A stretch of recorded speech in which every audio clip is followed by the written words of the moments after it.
यह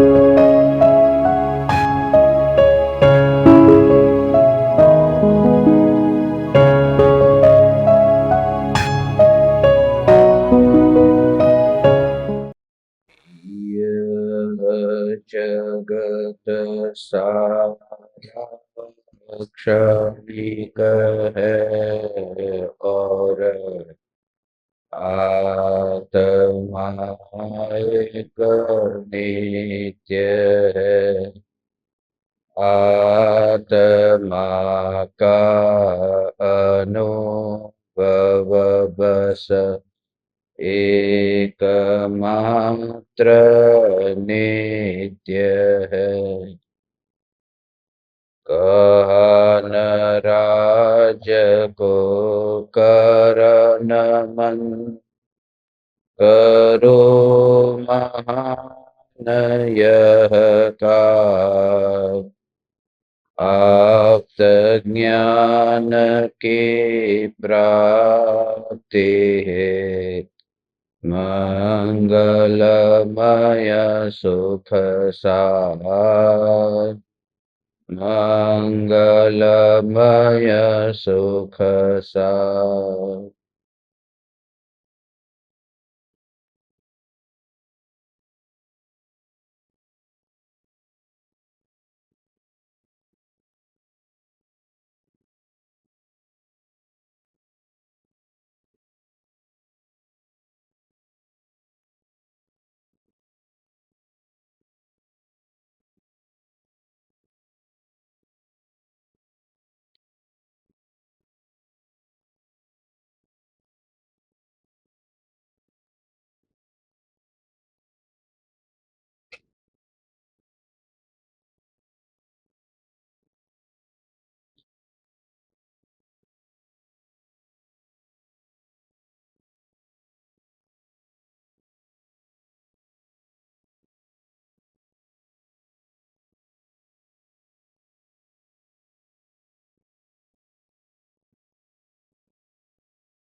चैतन्य स्वभावी भगवान आत्मा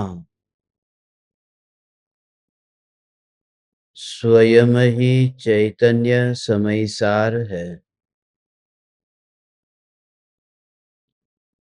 चैतन्य समयसार का प्रतिपादक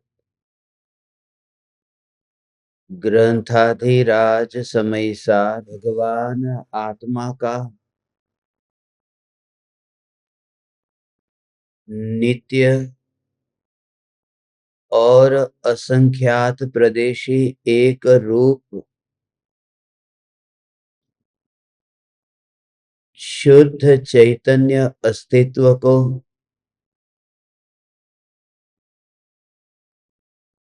निर्विकल्प अनुभूति हेतु अत्यंत सूक्ष्मता से समझाता है।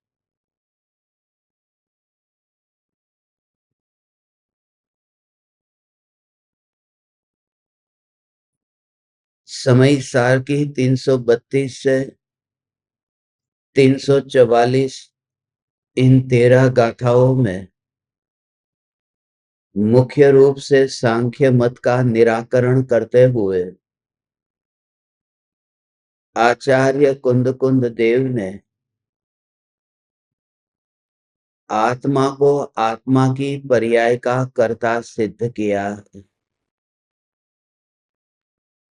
भले ही मैं त्रिकाल कुटस्थ ध्रुव चैतन्य तत्व हूं,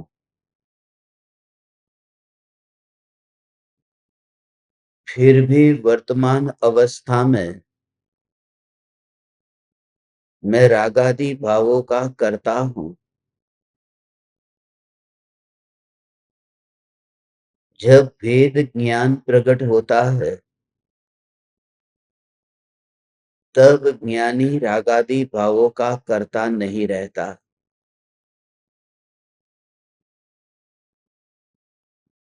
क्योंकि अस्तित्व की अनुभूति के बिना विकल्पों से अपनापन छूटता ही नहीं है। उन विकल्पों के प्रति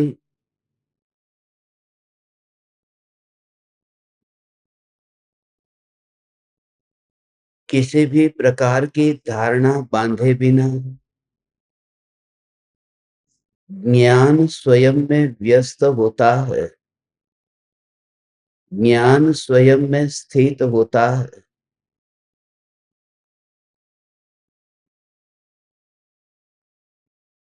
ज्ञान निर्विकल्प होता है।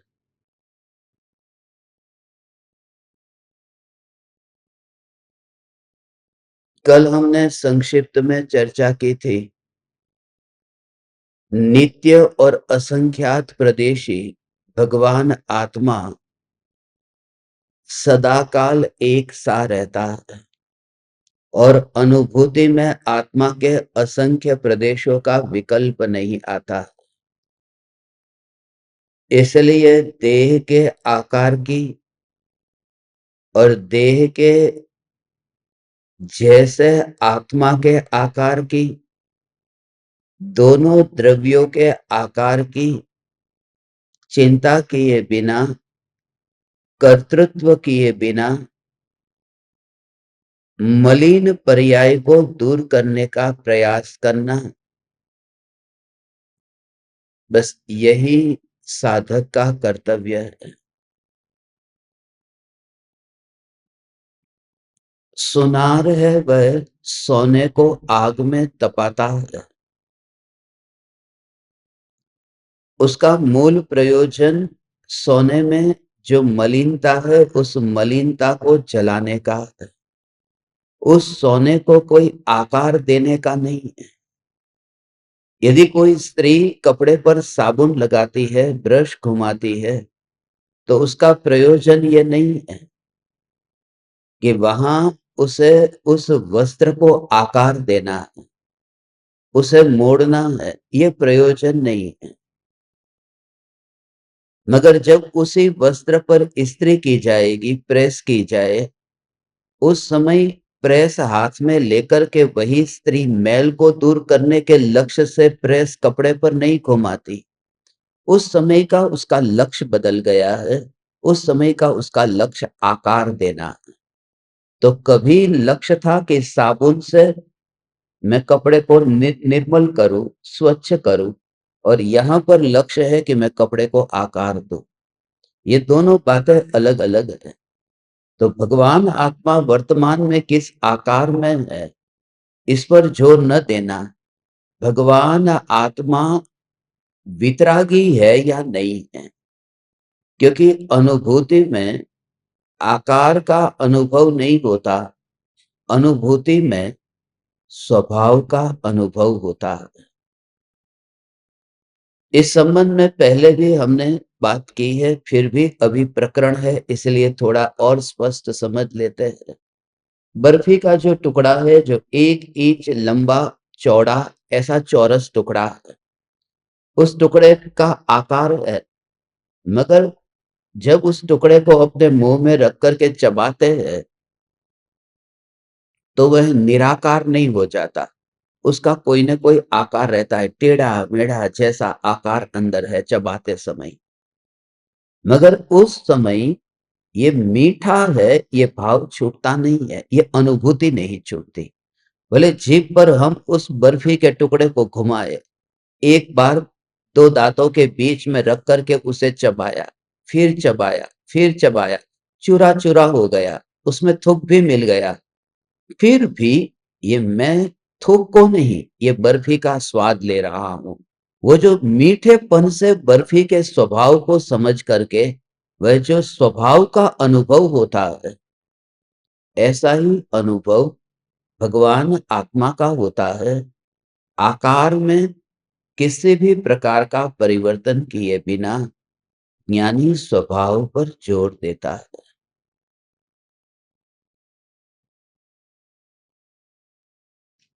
और उस स्वभाव पर जोर देने में कांस्टेंट जो धारा है, हे चैतन्य परमात्मा, उस कांस्टेंट निरंतर जो धारा बहती है, उसकी अनुभूति में अंतराल नहीं आता है। कितनी गजब की बात है कि अनुभूति में अंतराल नहीं आता। मीठा उसके अगले समय, मीठा उसके अगले समय, मीठा उसके अगले समय, मीठा। ये जो मीठा मीठा मीठा मीठा मीठा, ये और बार बार बर्फी आकार बदल रही है मुंह में, और विकल्प पैदा नहीं होता कि बर्फी ने आकार बदल दिया है। तो जो भगवान आत्मा निरंतर ये आकार बदलता है, और ये निरंतर आकार बदलता है वो अपने स्वभाव के अनुसार। क्योंकि पानी जब आकार बदलता है तो पानी का स्वभाव है कि वह पात्र के जैसे आकार वाला हो जाता है, मगर उसके स्वभाव की स्पर्शना जब होती है तो उस समय ये विकल्प कहाँ आता है। जो मछली पानी में जी रही है उसे ये पता नहीं है ये हिंद महासागर है या फिर ये प्रशांत महासागर है। वह तो पानी में जीती है ना। ऐसे ही तो अपने सर्वांग प्रदेशों में ज्ञान, ये ज्ञान, यह ज्ञान, इसी प्रकार से जीवन का अनुभव कर, यह ज्ञान, यह ज्ञान, यह ज्ञान, यह ज्ञान, तब आकार का भाव नहीं रहता है। क्योंकि जब अग्नि में हाथ लगा तो अग्नि के आकार का विकल्प नहीं आया। जब करंट का झटका लगा तो झंझनाहट हुई, मगर आकार का विकल्प नहीं आया। कान से जो आवाज हमने सुनी, एक गाना सुना, तो गाना सुनते समय वह शब्द का आकार कौन सा है यह विचार नहीं आया। यद्यपि उसमें आकार है, क्योंकि भाषा वर्गणा का टकराना है, और भाषा वर्गणा पुद्गल है। पुद्गल का वो विशेष रूप से जो आकार है वह होगा जब वो कान के साथ टकराए। मंजीरे का आकार है, तबले का आकार है, ध्वनि का आकार होता है, मगर सुनते ही वह आकार पर ध्यान नहीं जाता, स्वभाव पर ध्यान जाता है। आचार्य देव ये कहते हैं तुम स्वभाव पर पूरा जोर दो, तो तुम्हें जिसमें कर्तृत्व नहीं है उस संबंधी हीनता की ग्रंथि बंधी है वह भी छूट जाएगी। कैसे हीनता की ग्रंथि? कि अब बुढ़ापा आया तो सांसें बहुत तेज चलती है, अस्थमा की बीमारी है, और दुगुनी तिगुनी ऐसी सांस लेते हो जो साधारण व्यक्ति जो 1 मिनट में जितनी सांसें लेता है उससे दुगुनी सांस ये मरीज ले रहा है। मगर सम्यक दृष्टि है, और सम्यक दृष्टि है इसलिए भले ही वह सांसों की गति में ये इतना तेजी से सांस लेता जा रहा है, मगर उस सांसों में तेजी आई सिर्फ सांसों की बात नहीं है, फिर शरीर की बात है, फिर वो पेट की भी बात है, और सिर्फ पेट नहीं पूरा शरीर। ऐसा होता है मानो लकवा लग गया, मानो पार्किंसन हो गया, या ऐसी कोई बीमारी हो गई, कहीं फिर मानो शरीर कपता है। अब शरीर कपता है, रुकता ही नहीं है, ऐसी बीमारी है, शरीर कपता रहता है, कपता रहता है। तो उस समय जब शरीर कपता है मगर वो अकंप की अनुभूति सम्यक दृष्टि करता है। मैं आप ज्ञान दीपकों को जो गजब की बात ये बता रहा हूं कि हे चैतन्य परमात्मा, तेरा देह किससे भी आकार में हो तो स्वभाव पर जोर देना, क्योंकि अनुभूति में स्वभाव आता है, आकार नहीं आता, देह नहीं आता, और वह देह के निमित्त से होने वाली आत्मा की रचना नहीं आती। आत्मा आकार का अकर्ता है, अपनी मलिन पर्याय का कर्ता है। ये जो गाथा है, फिर से इन गाथा को आप देखो।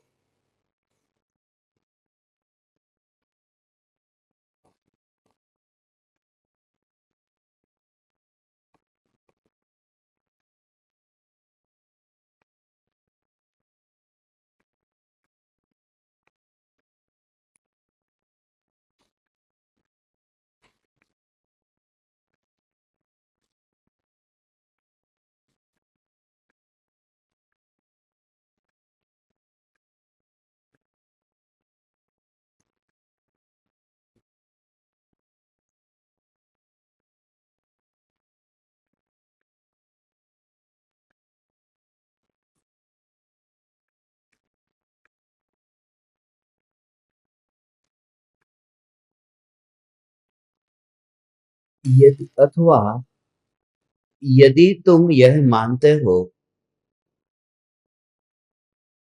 कि मेरा आत्मा अपने द्रव्य रूप आत्मा को करता है, तो तुम्हारा यह मानना मिथ्या है, क्योंकि सिद्धांत में आत्मा को नित्य और असंख्यात प्रदेशी बताया गया है। वह उससे हीन या अधिक नहीं हो सकता, और विस्तार की अपेक्षा भी जीव को जीव रूप निश्चय से लोक मात्र जाने, क्या वह उससे हीन या अधिक होता है? यदि नहीं, तो फिर वह द्रव्य को कैसे करता है?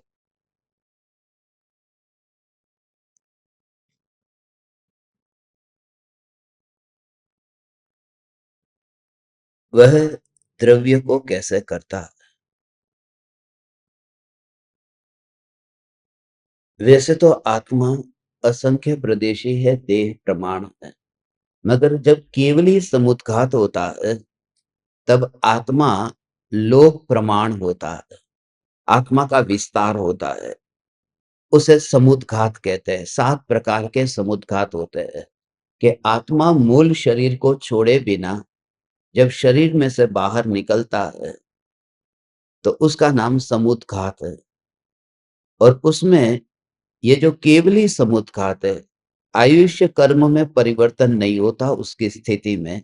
तो बाकी के जो 3 कर्म है अरिहंत भगवान को, वेदनीय, नाम और गोत्र, इन 3 कर्मों में और आयु कर्म की स्थिति और 3 कर्मों की स्थिति एक समान होने के लिए केवली समुद्घात होता है।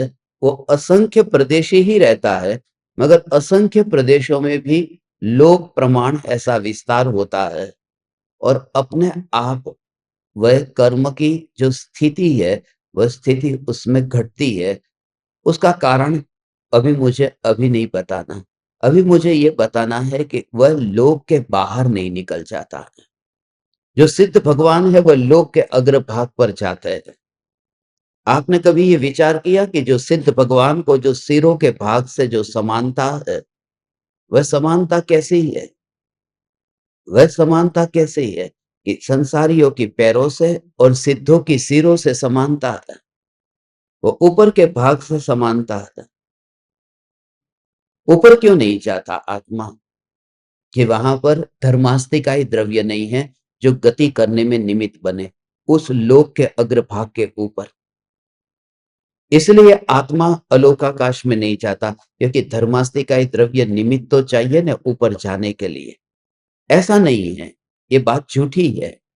इसलिए क्योंकि अलोकाकाश जो है, अलोकाकाश में परिणमन तो होता है। तो अलोकाकाश के परिणमन में कौन निमित्त बनता है? लोकाकाश में रहने वाले जो कालाणु है, काल द्रव्य है, वे निमित्त बनते हैं। तो लोक का जो काल है, वह अलोकाकाश के परिणमन में निमित्त बनता है। तो लोकाकाश का जो धर्म द्रव्य है, वह भी आत्मा को ऊपर अलोकाकाश में निमित्त क्यों नहीं बन सकता? इसलिए ये कारण ठीक नहीं है कि धर्मास्तिकाई द्रव्य अधर्मास्तिकाई द्रव्य अलोकाकाश में नहीं है, इसलिए वहां जीव और पुद्गल की गति या स्थिति नहीं होती है। असली कारण यह है कि जीव लोक का द्रव्य है, और लोक का द्रव्य लोक में ही रहता है, लोक के बाहर नहीं जाता। उस जीव की वह शक्ति है, जैसे वो जितनी शक्ति है उतनी शक्ति वहां पर पूर्ण रूप से व्यक्त हो गई। अब कितना ऊपर जाए, जितनी शुद्धता थी, जितनी उसकी शक्ति थी, बस वहां तक वो पूर्ण हो गई। इसलिए वह लोक का द्रव्य लोक के अग्रभाग पर वहां विराजमान हो गया, और एक समय में 7 राजू पार करके निर्मलता मध्यलोक में पाई। सिद्ध तो मध्यलोक में हुआ, मगर सहज रूप से एक समय में वह लोक के अग्रभाग पर विराजमान हुआ। वहां से अब नीचे आना होता नहीं है। तो वह सिद्ध परमात्मा जो आनंद को भोगते हैं, वो अंतिम शरीर से किंचित न्यून आकार का अब आत्मा का आकार हो गया। मगर उससे कोई फर्क नहीं पड़ता, कोई दृष्टि नहीं जाती। वो जो चैतन्य परमात्मा, ये जो स्वभाव है, ये स्वभाव का जोर होता है, किंचित न्यून आकार का। वो न्यून आकार में भी ये विकल्प थोड़ी ना है कि ये आकार कम हो गया। वो बर्फ है, वो बर्फ, आइस क्यूब देखते हैं, बर्फ की ट्रे में पानी डाल दिया और वो बर्फ बन गया। तो सीधा अभी कितना भी उल्टा करो मगर वो बर्फ निकलता नहीं है। मगर जैसे थोड़ा पिघला कि वो बर्फ निकलता है, तो थोड़ा कम आकार का हुआ। तो आत्मा जो है वह अंतिम देह से किंचित न्यून आकार का होता है। मगर जिस समय मैं उस बर्फ को लेता हूँ ट्रे में से बाहर निकाल करके, और उस समय हाथ में मानो मैंने लिया, हथेली में लिया, तो उस समय मुझे विकल्प थोड़ी ना आता है कि ट्रे से थोड़ा कम क्यों हो गया, या ट्रे में जो आकार है, शेप जैसा ट्रे में है, ऐसा ही बर्फ का आकार भी ऐसा ही है। मुझे ये विचार ही नहीं आता, ठंडा ऐसा अनुभव हुआ। तो देह में से बाहर निकल और मात्र स्वभाव को अनुभव कर, मात्र स्वभाव। तो फिर सिद्ध भगवान का अनुभव तुझे अभी हो सकता है, जो सिद्धों को हो रहा है, जो देह नहीं है। इसलिए देह तो अज्ञानियों को दिखाई देता है कि ज्ञानी के पास में देह है, क्योंकि अज्ञानी आज तक उसके पास में देह के अलावा कोई अनुभव ही नहीं है। हे चैतन्य परमात्मा, यह ज्ञान ही है जो स्वभाव अनुभव में आता है, और वहां उसका मटेरियल कहाँ विचार आता है। वो जो बर्फ की ट्रे है वो प्लास्टिक की है, तो ये थोड़ी विचार आता है कि ये बर्फ प्लास्टिक का है। वो ट्रे कौन से टेबल, कौन सी दुकान से लेकर के आए हैं, वो विचार ट्रे का विचार करेंगे तो आएगा। मगर यहाँ ठंडा अनुभव हुआ तो ये भाव ही नहीं आया। वहां तो इतना भी भाव नहीं आता है कि पूर्व में ये पानी था और बह रहा था और अभी ये बर्फ हो गया ठंडा, ऐसा जो अनुभव। तो ये उपयोग यहाँ वहां भटक रहा था और स्वरूप में समा गया। तो घन में समाते ही शुद्ध बुद्ध चैतन्य, घन माने पूरा आइस क्यूब, वो जो जमा हुआ, ऐसा घन सत्ता स्वरूप भगवान आत्मा, यही मैं हूं। ऐसा अनुभव होते ही हे चैतन्य परमात्मा, पूरा शरीर तेरा है ही नहीं, तो देह वाला रहता ही नहीं है। क्योंकि बर्फ की अनुभूति हुई और उस समय वहां पर ठंडा, ऐसा जो अनुभव हुआ ना, इस अनुभूति में ये विकल्प कहाँ आता है कि तेरे संयोग में क्या है, तेरे पास में क्या है। ठंडा ये अनुभव होते ही, बर्फ की बात तो दूर, पानी का भी ऐसा अनुभव अनुभव अनुभव अनुभव अनुभव अनुभव। वहां सारी बातें, सारे संयोग वो बिल्कुल अनजाने होते हैं। तो उस ध्यान का अभ्यास कर, तो उस ध्यान का अभ्यास कर कि जहां सारे संयोग दृष्टि अगोचर होते हैं।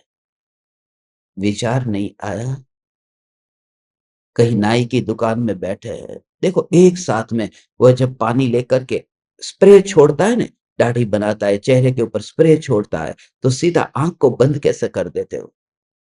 वो पानी से कोई आंख थोड़ी फूट जाने वाली है, आंख तो साफ हो जाएगी। इतनी जोर से वो पिचकारी नहीं छोड़ता, मगर आंख बंद कर दी। और वो जो अनुभव तुम्हें हो रहा है, उस समय अनुभव हुआ, तुम्हारे चेहरे पर अनुभव हुआ। और उस समय तुम्हारी जेब में पर्स है और पर्स में तुम्हारे पास में 100 रुपये पड़े हुए हैं, मगर वो 100 रुपये का विकल्प वहां पर नहीं आता। क्योंकि जो तुझे अनुभूति, वो अनुभूति में इतनी इतनी तन्मयता थी तेरी कि तेरे जेब में ही है, मगर विकल्प नहीं आया।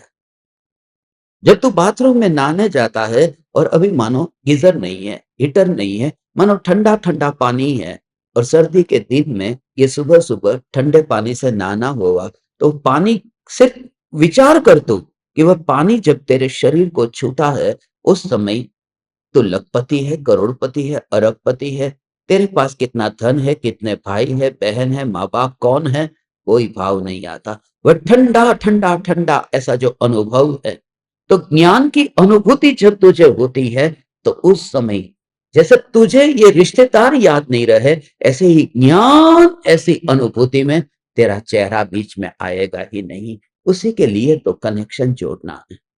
हे ज्ञान दीपक, वो स्वभाव अनुभव में आते ही ये देह क्यों नहीं रहता है? ये देह आ ये देह ये देह इसलिए तो ओ ओ ओ ओ वहां से मुक्त हो गया, वो निकल गया ना। अब उसकी झंझट में वह पड़ता नहीं है। जो वहां से दूर हो गया, दूर हो गया अर्थात वो ट्रे में से तो बर्फ निकल गया है ना। उसके पास अब दोबारा उसे जाना नहीं है, उसका अनुभव करने जाना नहीं है, उसकी गुलामी करने जाना नहीं है। तो तुरंत ही कैसे ये ठंडा, ऐसे ही तो अभी देह में है ही नहीं। अभी भी जो रचना तैयार हुई है ज्ञान की, उसमें ज्ञान का ही अनुभव कर, तो परमाणुओं का बंधन जैसा भी नहीं लगेगा। ये परमाणुओं का बंधन नहीं लगता। हे चैतन्य परमात्मा, इसलिए तो एकमात्र आत्मा आत्मा आत्मा आत्मा आत्मा आत्मा आत्मा आत्मा आत्मा आत्मा आत्मा आत्मा इस मई हो गया। आत्मा आत्मा आत्मा आत्मा आत्मा आत्मा आत्मा आत्मा आत्मा सारे संयोग उस समय दृष्टि में नहीं रहते हैं। तो भगवान आत्मा उन संयोगों का करता नहीं है, असंख्य प्रदेशों में कुछ कर सकता नहीं है। वो तो जैसे है ऐसे ही रहेंगे। तुझे उसमें कुछ भी नहीं करना, करना नहीं है, कर सकता नहीं है, माने बस सहजता। तू कर सकता नहीं है और सिद्ध भगवान को करना नहीं है, करते नहीं है।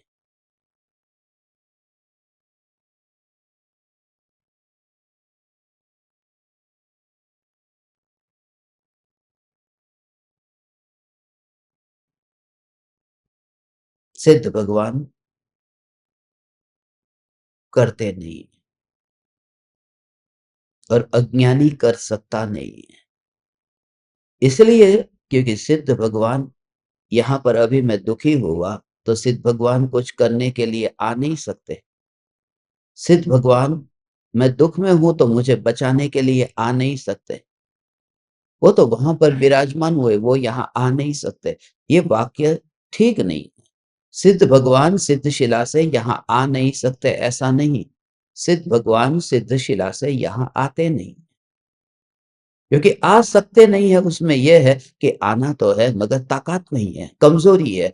मेरी खाने की इच्छा तो है मगर मैं खा नहीं सकता, खा नहीं सकता। सिद्ध भगवान वहां से यहाँ आ नहीं सकते, उसमें कमजोरी लगती है। नहीं, सिद्ध भगवान वहां है और यहाँ आते नहीं है, बस उसमें सहजता है। इसलिए मैं टेबल का, कुर्सी का, परिवारजन का कुछ नहीं कर सकता, नहीं।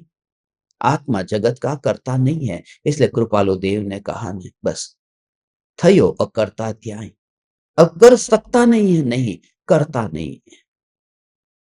वृत्ति वही नीच भाव में थयो अकर्ता ध्यान, अकर्ता हो गया। तो सहजता, असंख्य प्रदेशों में कहीं पर भी मेरा कर्तृत्व नहीं है। इसलिए तीन लोक के किसी भी प्रदेश पर आत्मा रहे, वह निर्विकल्प ध्यान ध्यान ध्यान ध्यान ध्यान ध्यान ध्यान ध्यान। कैसी गजब की बात है। स्वर्ग के देव सुखी है या दुखी है? कि स्वर्ग के देव जो है वह सुखी है कि दुखी है? स्वर्ग के देव जिसने आत्मा को नहीं जाना, नहीं पहचाना, वे दुखी है। अब समझो, ये तीन लोक है और तीन लोक में ये अधोलोक है, ये मध्य लोक है, ये ऊर्ध्व लोक है। ये मध्य लोक में ये अरिहंत भगवान है, मुनि से अरिहंत हो गए। अब जब यहां से वे लोक के अग्रभाग पर जाएंगे तो सीधे ऊपर जाएंगे। जब लोक के अग्रभाग पर, तो एक समय में 7 राजू पार करेंगे। एक समय में 7 राजू पार करेंगे। तो यहाँ पर स्वर्ग के देव है, है, है, है, है। यहाँ पर स्वर्ग के देव है, तो उनको पार करता हुआ आत्मा जाता है। वहां पर भी स्वर्ग के देव है न, स्वर्ग के देव तो ऊपर है। तो जब आत्मा यहां से मोक्ष में जाता है, तो वहां के सारे प्रदेशों, 7 राजूत के सारे प्रदेश को क्रॉस करता हुआ वहां से मोक्ष में जाता है। तो जो वहां पर स्वर्ग के देव दुख को भोग रहे हैं, यहाँ कोई देव दुख भोग रहा है, यहाँ देव दुख भोग रहा है, यहाँ देव दुख भोग रहा है। तो यदि वो स्पेस में कितना दुख है, स्वर्ग में बहुत दुख है, ये तो ये अरिहंत ने तो एक समय में ये सारी यात्रा की है। वो जब एक समय में, जिस समय वो मोक्ष में गए, तब वो यहाँ भी थे, यहाँ भी थे, यहाँ भी थे, यहाँ भी थे, यहाँ भी थे, यहाँ भी थे। वो 7 राज्यों में सब जगह थे। एक समय में वो सातों राज्यों में थे, क्योंकि 2 समय थोड़ी लगा, पहले समय इधर और दूसरा समय उधर। तो एक समय में जब वो 7 राज्यों पार किया, और एक समय में वो सभी देवों की भूमि को पार किया, एक समय में सारे योग उनको प्राप्त हो गए, और फिर भी उनका अव्यापाद जो सुख है उसे कुछ नहीं हुआ, क्योंकि आनंद स्वभाव का होता है, संयोगों का नहीं होता, प्रदेशों का नहीं होता। इसलिए तू निराश मत हो। आ, आ, तो कौन से प्रदेश पर है, हे चैतन्य परमात्मा, तू कौन से प्रदेश पर है उसकी चिंता मत कर। तेरी रुचि स्वभाव की है। ओ हो हो हो हो हो। उस समय तो ये विचार मत करो। ओ ओ ओ ओ ओ ओ हो हो। वो स्वभाव की रुचि, वो अरिहंत भगवान। अभी तो तू अरिहंत नहीं हुआ, तो अभी तो तुझे अच्छी जगह पर रहना है, अभी तो तुझे उत्तम जगह पर रहना है। वह भी तेरे हाथ में नहीं है भगवान।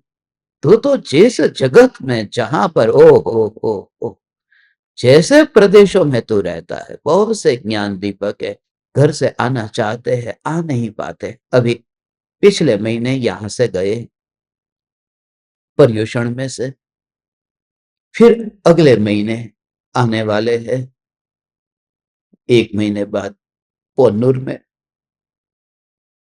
इतने दूर दूर से इतना धन खर्च करके, इतना समय, इतनी शक्ति, नौकरी, काम धंधा, ये सब छोड़ करके सब नहीं आ सकते बार बार, हर एक एक 2 2 महीने में। हर किसी के पास में इतना धन, इतनी अनुकूलता नहीं होता। इसलिए तू चाहे तो भी तेरा वश नहीं चलता है कि तू यहाँ पर आए। मगर मैं तुझसे, हे 3 लोक के नाथ परमात्मा, आकाश का कौन सा प्रदेश है ये महत्व का नहीं है। तुझे कहा ना कि 7 राज्यों में कौन से प्रदेश पर है, वह महत्वपूर्ण नहीं है, उन्हें अनुभूति किसकी हो रही है। जा, तेरे लिए यही दुआ निकलती है। तो 3 लोक के किसी भी प्रदेश पर रहे भगवान, तो स्वभाव में ही रहता है, और उसी स्वभाव का अनुभव होता है। इस स्वीकार से ओ हो जा, तो अपने स्वभाव में ही है, तो अपने स्वभाव में ही है, और स्वभाव में ही आनंद का अनुभव कर। और गुरु से विमुख रहने वाला व्यक्ति, वह पापी व्यक्ति, वो 7 व्यसन का सेवन करने वाला व्यक्ति, मांस खाने वाला, जुआ खेलने वाला, गुरु का योग पाया, और फिर भी उसने गुरु की वाणी को ध्यान से न सुना, एकाग्र चित्त से न सुना, और मर गया, और मर गया, 7वें नरक में गया। 7वें नरक की वेदना, और 7वें नरक में उसे अचानक ये स्मरण में आया, तो स्वभाव में ही रहता है, तो संयोग में और आकाश के प्रदेशों पर नहीं रहता है।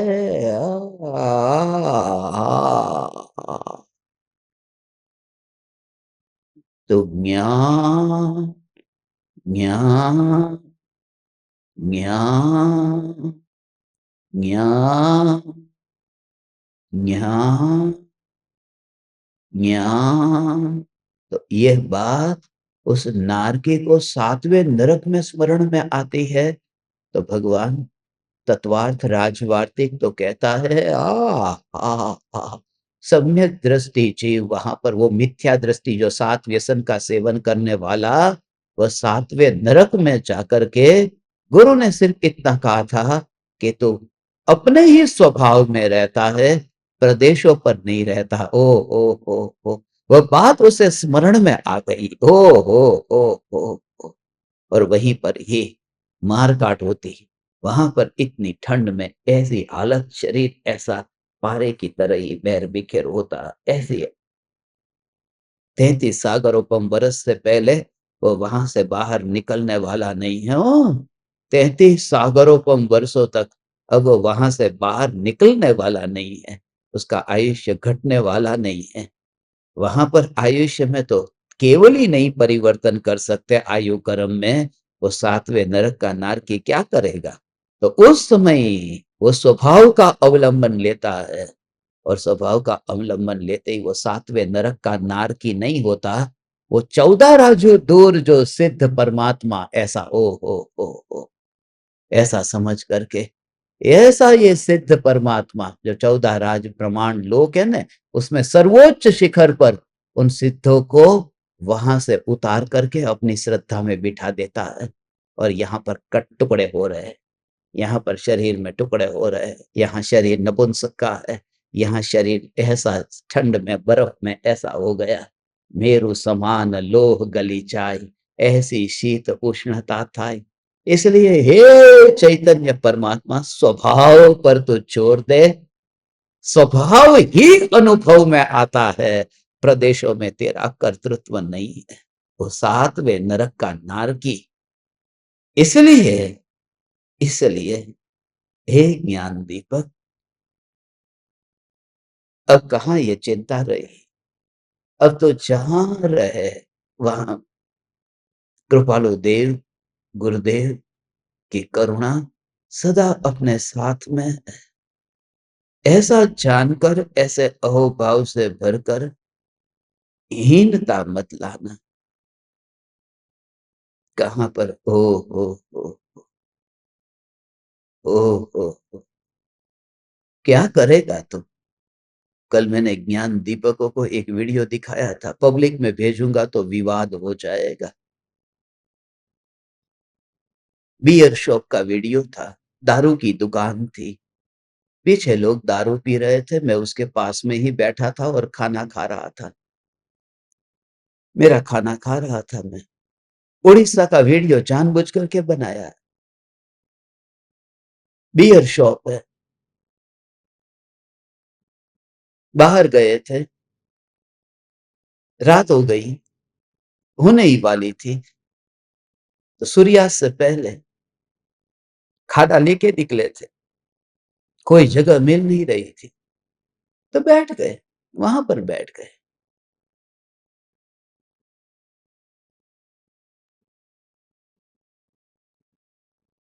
पास में कोई भी बैठ सकता है, हम किसी के पास में बैठे।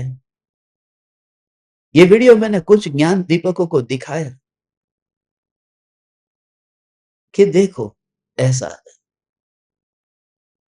और उस वीडियो में खास मैंने एक बात बताई कि विमान की खिड़की के पास में मेरी सीट हो, और मेरे पास में ही कोई शराब पीता हो, या मेरे पास में कोई मछली खाता हो, मांस खाता हो, विमान में होता है।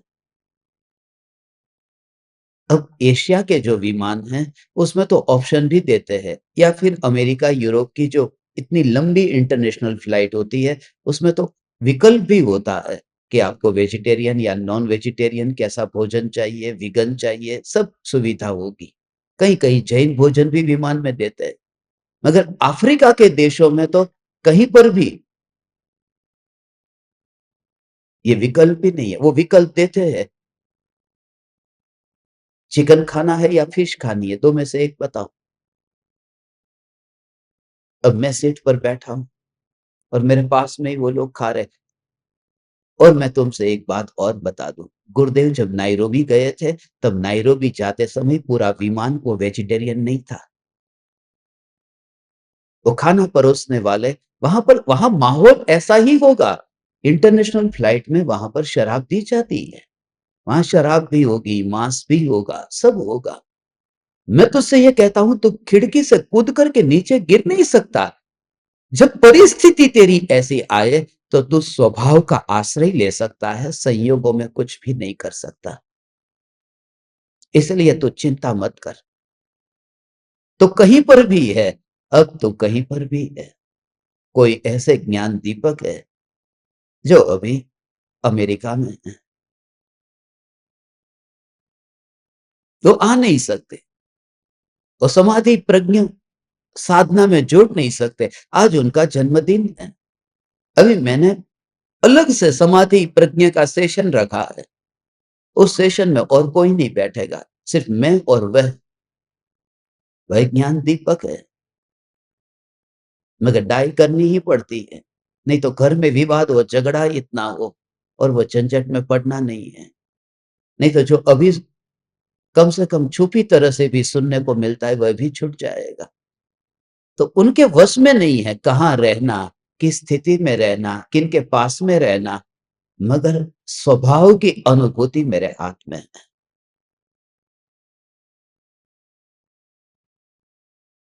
और गुप्ती सुगुप्ती मुनिराज को जब राम लक्ष्मण सीता ने वन में आहार दान दिया था, तो पहले वहां पर चारों ओर से झाड़ू लगा करके सारे जंगल को साफ नहीं किया था, वन जंगल में फल का आहार दिया था। हो सकता है वहां शेर ने हिरण को भी मारा हो, वाघ ने बकरी को मारा हो, वन जंगल में तो ये होता है। हो सकता है ये सब हुआ हो वहां पर।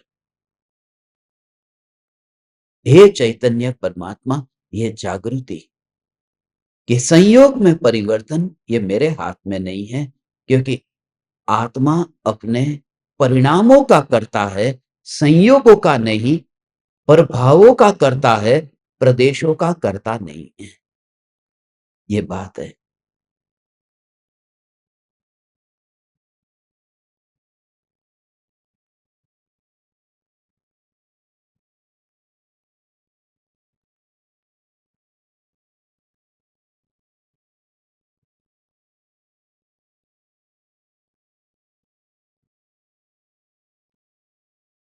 अब जो स्वभाव का ही करता है, माने अपने अपने भावों का करता है, तो संयोग और प्रदेशों का तो विकल्प अब छोड़ दे। जहां भी जाना है वहां चले जाएंगे, जहां भी रहना है वहां रह लेंगे। हे चैतन्य परमात्मा, जहां जाना है वहां चले जाएंगे। इसलिए ओ तुम्हें मैं आत्मा के बारे में कुछ बता रहा हूं, तुम्हें समझ में आ रहा है? तुझे समझ में आ रहा है? देख, ऐसा स्वरूप है निर्विकल्प अनुभव का कि जब वो परिणाम परिणाम का लक्ष्य छोड़ देता है और ध्रुव का लक्ष्य करता है, तब वो परिणाम निर्बल हो जाता है। ओ हो वो परिणाम क्या बोलता है? एक समय की पर्याय। जब अनुभूति हुई तो एक समय की पर्याय क्या बोलती है? क्या बोलती है? कि मैं द्रव्य हूं, मैं ध्रुव हूं। ओ हो ओ हो मगर जो बोलती है ना कि मैं ध्रुव हूं, ऐसा जो पर्याय जो कहती है मैं ध्रुव हूं, उसमें अपनापन नहीं होता। तो फिर ये पर्याय बोलती क्यों है कि मैं ध्रुव हूं, जब उसमें अपनापन नहीं करना है? कि हे चैतन्य परमात्मा, जो ध्रुव है, उस ध्रुव का स्वभाव नहीं है कि वह ये जोर करे, वह ये दृष्टि में ले, उसका स्वभाव नहीं है। उसका स्वभाव तो टिक कर रहना है। पर्याय का जो स्वभाव है, वह स्वभाव आश्रय लेने का है। मगर वो आश्रय लेने की वजह से, वो मैं ध्रुव हूं, ऐसा ऐसा स्वीकार करने की वजह से ज्ञानी उस परिणाम का अवलंबन नहीं ले लेता है। ओ, समझ में आ रहा है? देखो कैसा ये स्वरूप है कि मैं कौन हूं। मैं अभी अभी देखो बोल रहा हूं, हाँ? मैं चैतन्य परमात्मा हूं, मैं चैतन्य परमात्मा हूं। मैं कौन हूं? मैं चैतन्य परमात्मा हूं। ये कौन बोला? ये परमात्मा बोला कि शरीर बोला? ओ हो, समझना। ये बोला कौन? शरीर बोला कि आत्मा बोला? शरीर बोला। तो शरीर परमात्मा है जो बोल रहा है कि मैं परमात्मा हूं। ये तो शरीर बोल रहा है ना, मैं परमात्मा हूं। तो जो परमात्मा है वो तो चुपचाप बैठा है, वो तो बोलता नहीं है।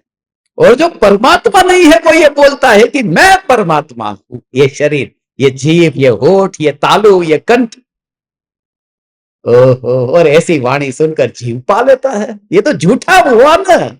ओहो, समझना अभी, ये गहरे राज है।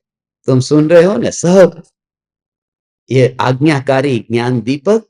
ओहो हो, तुम इसका just feel the connection, just feel the connection, just feel the connection. हे चैतन्य परमात्मा, you just feel the connection, you just feel the connection. ये जो जोर तेरा, ओ हो, बहुत गहरी बात है, इतनी सूक्ष्म बात है। त्रिकाल ध्रुव चैतन्य तत्व, ये भगवान, भगवान आत्मा।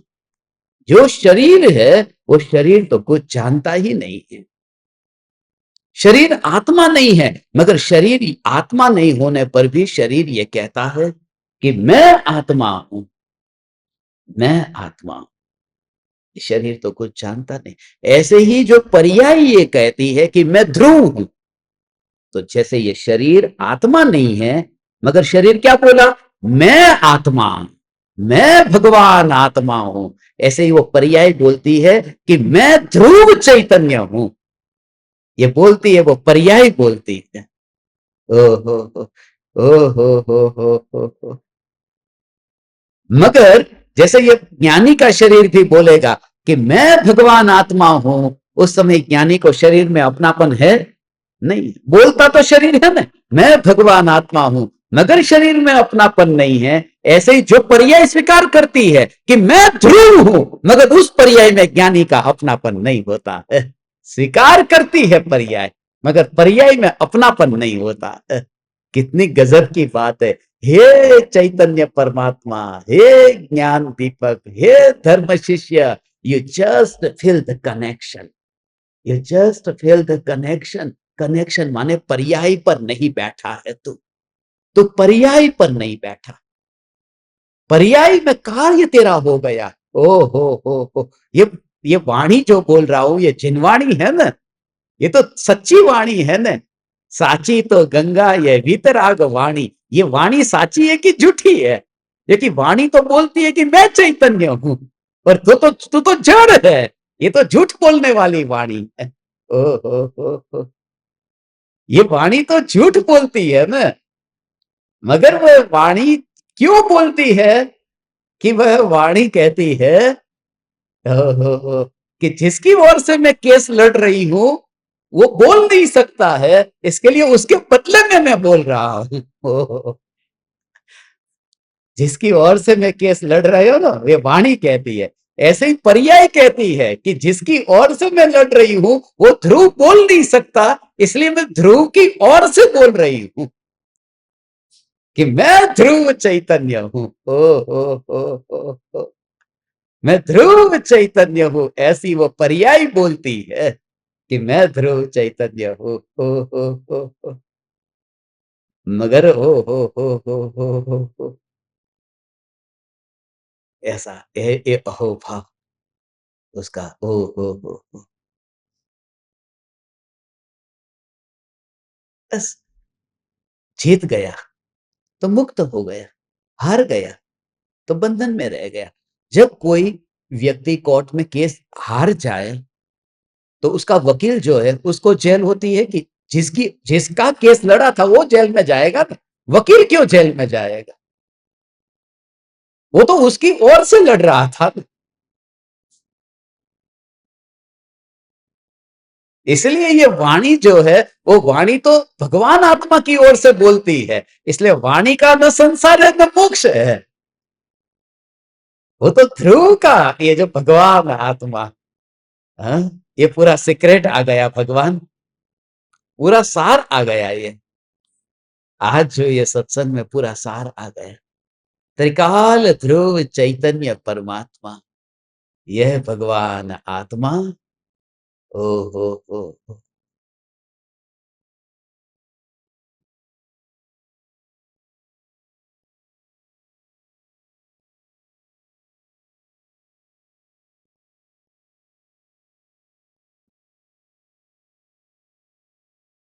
और सौगाजी जी तो यहाँ तक कहते हैं कि जब वो पर्याय में जब तत्व विचार और चिंतन करो ने, ऐसे ही मैं चैतन्य हूँ, ये ऐसे 10:0 और 0 सेकंड पर मैं चैतन्य हूँ, मैं चैतन्य हूँ, मैं चैतन्य हूँ, अब ये चालू हुआ तो ऐसा। ओ हो। तो किसी श्रोता ने पूछा कि ये बात सही है कि विकल्प पर तो जोर देना ही नहीं है, जोर तो ध्रुव न्यायक देह पर ही होना चाहिए बस। सौगानी जी को विकल्प पर जोर नहीं, जोर तो ध्रुव न्यायक पर ही होना चाहिए ना, ऐसा। तो सौगानी जी कहते ये जोर ध्रुव न्यायक पर होना चाहिए, ये जोर ये भी तो परिणाम है, कहाँ तुझे जोर देना है, तू न्यायक है, इसमें जोर वाली बात ही नहीं है। तो फिर वो वकील बना है, वकील बना, जो पर्याय की ओर से बात करता है वो वकीलात करता है, तो वकील मत बन, पर्याय की ओर से। ओ हो। આખા સત્સંગનો સાર છે હો, આ 13 ગાથાઓનો સાર આવી ગયો कि शरीर आत्मा नहीं है, ये शरीर है वो आत्मा नहीं है। શું કીધું? शरीर आत्मा नहीं है तो તમે કોણ છો? आत्मा। तो આ તો શરીર બોલ્યું, શરીર તો આત્મા છે જ નહીં, તો શરીર કેમ બોલ્યું? વાણી બોલી, પણ વાણી આત્મા થોડી છે, તો પછી વાણીએ ન બોલવું જોઈએ હું આત્મા છું, તો કેમ વાણી બોલી? હા, પર્યાયમાં ધમાધમ લગાવો પર્યાય, લાગે તો ઠીક ને ન લાગે તો બસ આપણો છોકરો છે ને ચાલશે, એક થોડું ચાલે બાપુ, પણ ગજબની વાત છે આ। ઓહો, આજે આખો દિવસ તમે છે ને આના ઉપર થોડું જોર આપજો હો, જોર આપજો, કે જોર તો મારામાં છે જ નહીં, જોર તો પરિણામોમાં હોય છે, જોર તો પર્યાયમાં હોય છે। ઓહો ઓહો। ध्रुव ज्ञायक देव ये चैतन्य परमात्मा।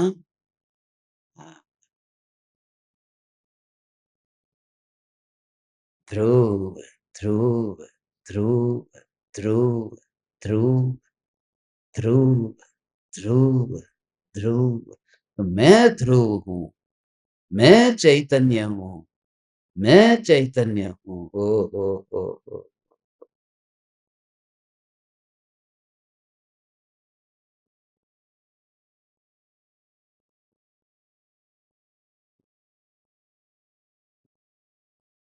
ये वाणी को जानती है, यदि पर्याय में अपनापन नहीं करोगे तो पर्याय अंदर में मुड़ेगी कैसे? क्योंकि कल जो बात बताई थी ना कि निर्विकल्प दशा उसका नाम है, उपयोग को यहाँ वहां भ्रमाना नहीं, इधर है तो उधर से खींचकर इधर लाना, इधर से उधर लाना, ऐसा भ्रमाना नहीं, उसका नाम निर्विकल्प दशा। तो ऐसा भ्रमाना नहीं होता, उपयोग को उधर से उधर नहीं ले जाना। तो ज्ञानियों ने फिर ये उपदेश क्यों दिया कि तेरे उपयोग को पर में से अपनी ओर लेके आ, उपयोग को अंतर्मुख कर। तो ये उपयोग में भमाना नहीं हुआ, उधर था तो इधर क्यों लाना है, उसका गजब का जवाब है। उपयोग को, जब उपयोग को भमाना नहीं है, भमाना नहीं है तो ये भी तो भमाना हो गया। ओ हो। उसके लिए ऐसा ये कहा कि कोई स्त्री पराये पुरुष के पास में भ्रमती है तो उसे तो रोकने को कहा है, मगर अपने में जब घर पे आती है तो उसमें दोष नहीं है, अपने घर में आने में, अपने पति के घर में आने में दोष नहीं है। पर के घर में दोष है। तो ये जितना फेरफार करने वाला दोष था वो पर घर की बात थी। अपने घर की बात आती है तो उसमें नहीं, उसमें वो दोष नहीं। समझ में आ रहा है? नहीं आ रहा? क्या कहा?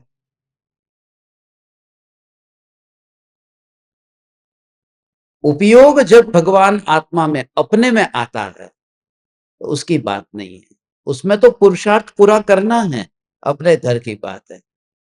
तो फिर मुनिराज का उपयोग भी तो जाता है पर में, कि वो जो उपयोग पर में जाए और पर को जाने, उसमें दोष नहीं है। जिसमें वहां जाकर के तन्मयता होती हो, ऐसी जगह उपयोग ले जाने का मना किया है। बाकी सहज रूप से जगत को जानते रहे तो जानते रहे। तो दोनों में विभाजन कर दिया है। एक तो अपने पति का घर, तो वो आत्मा उसमें ही लीन रहना। मगर फिर घर से बाहर निकलना पड़े तो ऐसे घर पे नहीं जाना जहां विकार होता हो। तो स्त्री पराया पुरुष अपने पति के अलावा किसी पुरुष के घर पर जाएगी कि नहीं? कि जाएगी, अपने बाप के वहां जाएगी, अपने भाई के वहां जाएगी। तो वो भी तो पुरुष है ना, वो पति थोड़े है। तो जाएगी कि नहीं? कि जाएगी, मगर वहां विकार नहीं होता है तो जाने की छूट है। ऐसे ही तेरा उपयोग बिना विकार का जगत को जानता है तो भमाने की जरूरत क्या है? इसलिए सहज रूप से जानते रहते हैं। हो। दोष तो विकार में था ना, उपयोग पर को जानता है, उसमें दोष नहीं था। हो। हो। ऐसा अंतर्मुख होकर के उपयोग की बात भगवान, ये सूक्ष्म बात है। ये जस्ट फील द कनेक्शन। हो।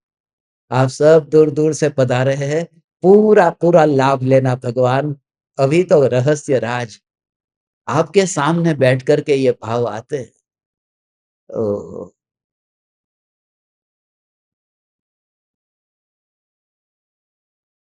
ये बात सूक्ष्म बात है।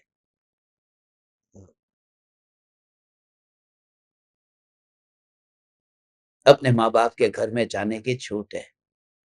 तो माँ-बाप के घर में जाने की छूट कि जब तक अपने घर से बाहर निकलेगी, तो विचार ऐसा जब चलेगा, विकल्प होगा तो छूट है।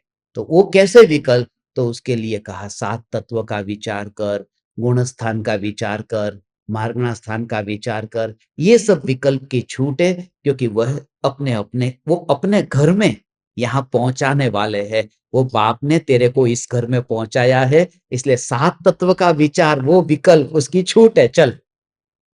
मगर जहां विकार हो ऐसी जगह जाने की छूट नहीं है। दुर्विकल्पों से बचने की बात है।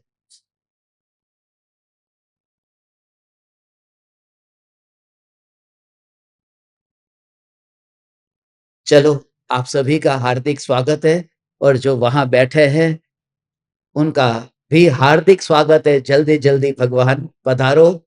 उमराला में आपका हार्दिक स्वागत है।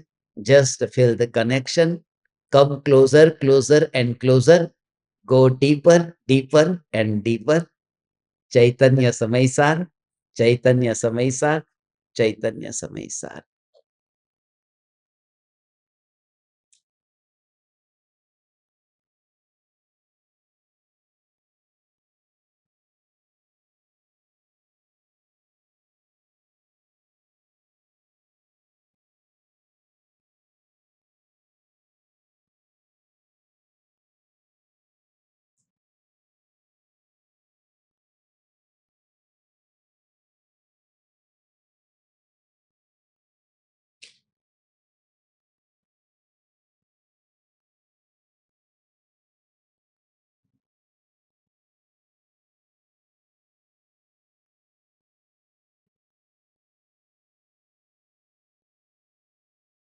अहो अहो श्री सद्गुरु करुणा सिंधु अपार,